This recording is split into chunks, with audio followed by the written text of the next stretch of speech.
but we really need to step away from that and look at what's best for the product instead of what we would like to personally listen to.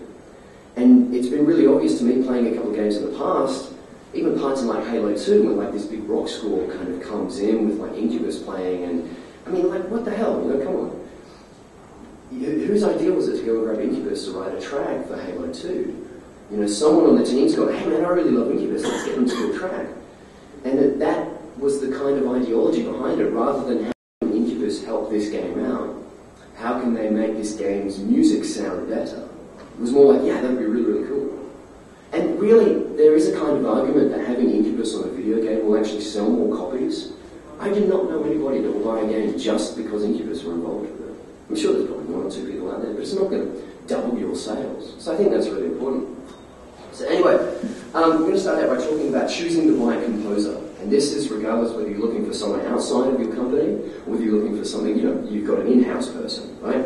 So to me, a good composer is someone who takes the developer's idea for a score, adds their own little elements and style to it, and then creates something that's unique and wonderful for the actual game, for the project itself.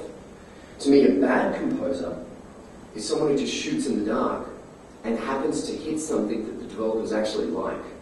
And they grab that and keep going and keep going and keep going and milking that one idea. And that to me is kind of a bad way to do music. To me, a good composer should be really malleable to go into different styles and do what the developers actually want and what they require for the game, as well as setting something that kind of sets it apart from the rest of the games out there. So, and yeah, a great composer also has these skills and production skills to actually make a wonderful sounding score. We're not talking about a guy in his bedroom with a computer that his mum bought him who can make some tunes that he's put on MySpace. That's going to work for him, that does really, really well. Are you going to throw him into your $20 million budget game? I don't know. I mean, again, that choice is kind of up to you. It depends on the style you're looking for. But, you know, I don't know. We'll talk a little bit more about that anyway. We'll go to the next one, which is experience versus fresh meat. So experience, we're talking about people that have credits on their list. They've done a couple of games, they've done, you know, some things in the music industry and that type of stuff. When I talk about experienced, I'm not talking about a film composer. I'm not talking about a TV composer. I'm talking about game composers. To me, film and TV guys come from a totally different world. Even though it is music, don't get me wrong, it's very tricky to kind of bring them over from that linear world of film. Linear, I mean, point A to point B is always going to be the same with film, and they score to that. Whereas a game is very adaptive to what the player actually wants to do. And to me, I think the best type of soundtrack goes with that. I worked on a certain game about a certain alien coming to Earth to killing a bunch of humans, and we had a certain TV composer working on that project. And I recently read an interview with him saying how much he loves getting in on the adaptive process and how much he loves dealing with the developers and all that kind of stuff, which I found really amazing. Because when I worked on a project with him, he outright refused to write music in loops. So he would write the music from, you know, start to finish, go and record that with the budget that we'd given him. And then we spent ages chopping that music up to make loops to actually use for the game. And he came from a very strong TV background. He's written a lot of cool TV themes and that kind of thing. But working on him with that game was really, really quite difficult. I mean, don't get me wrong, he wrote wonderful music and it was all very, very cool, but he would rather not change his way of writing music. He would rather let us chop it up afterwards, which I found kind of amazing. So anyway, so when I'm talking about experience, it's the experience. Guys, fresh meat kind of covers people that are very experienced or in other areas of music. They've done music for years, they can produce music and all that sort of stuff as well, but they haven't done game stuff before, they're completely fresh. So the pros and negatives. So the pros of experienced guys is they've got that proven track record. You know that they've worked on this game, you know that they've worked on that game, you know they're probably going to give you a really good title. Are you a bit tired there, Captain? Thank you. And they've been through hard deadlines, and I think that's one of the most important things. And if we just have a quick look down to the negatives for the fresh meat there, these guys are coming from a background, like I was talking to a guy the other day, and he's like, oh man, I had to write 2 minutes of music, and they gave me 2 weeks to do it. Can you believe it? 2 weeks to do 2 minutes of music. I went, really? Shit, eh? We did Blade Runner 2, and it's a crap movie, don't get me wrong, it's absolutely rubbish, so stay well away from it. We did Blood Rain 2, there was 3 composers, myself and 2 others. It had 86 minutes of music. We wrote all the music in 14 days, recorded it in 3. Those kind of deadlines are what fresh meat tend to have trouble with, and that can cause a lot of problems, especially because music's kind of brought in towards the end of the game, kind of just before alpha into beta. And at that stage, you really don't want someone lagging behind on their deadlines, because that can be terrible. Anyway, negatives of experience, guys, is they can be really stuck in their ways. They feel that they know how to do it, they've done it tons of times before. Some of them can be very, very difficult to work with and come up with new ideas, especially for a new game. They'd rather just do what they've been doing for every other game for a lot of time. So it is kind of difficult to get around that. And they rarely work for cheap.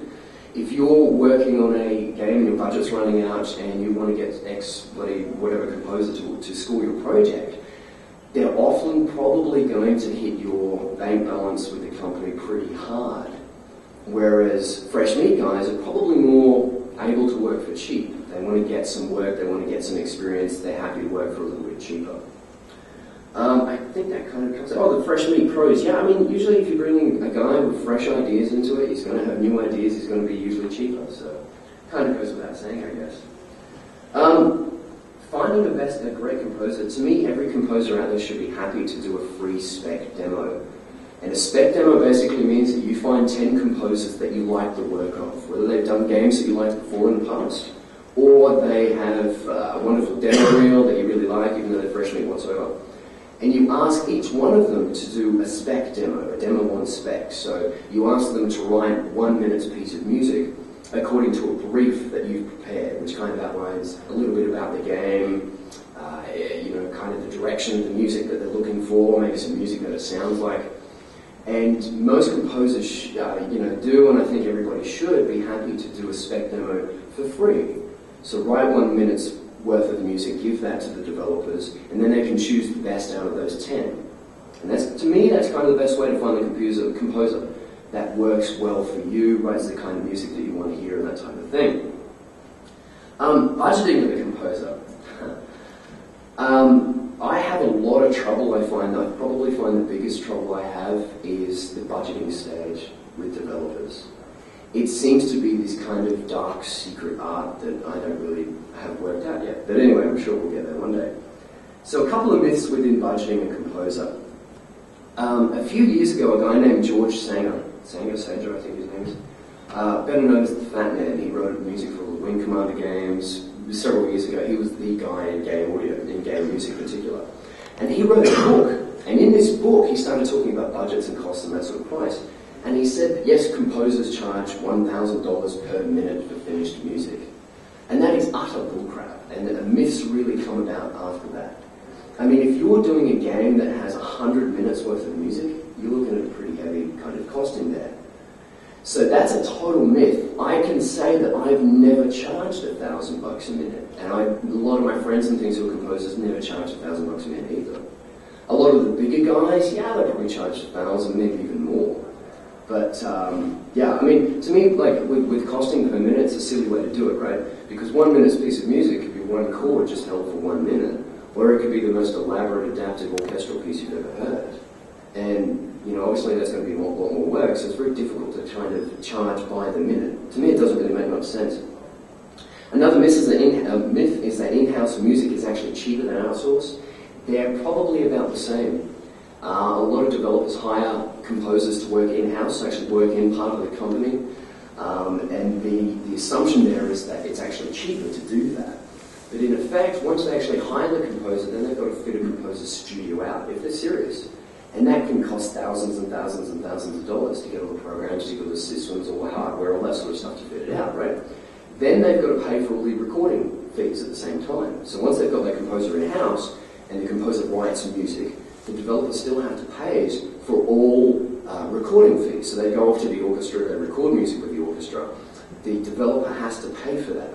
Whereas outsourced composers, you pay them one fee, and out of that fee, they take their cut, and then they pay their engineer, they pay their players, everybody else. The developer never has to worry anymore. On top of all those other in-house costs, then you've got the person's wages, their superannuation, their insurance, and all that kind of stuff as well. So they kind of work out to be about the same. There's no myth. One thing that I really, really hate is the stupid guessing game.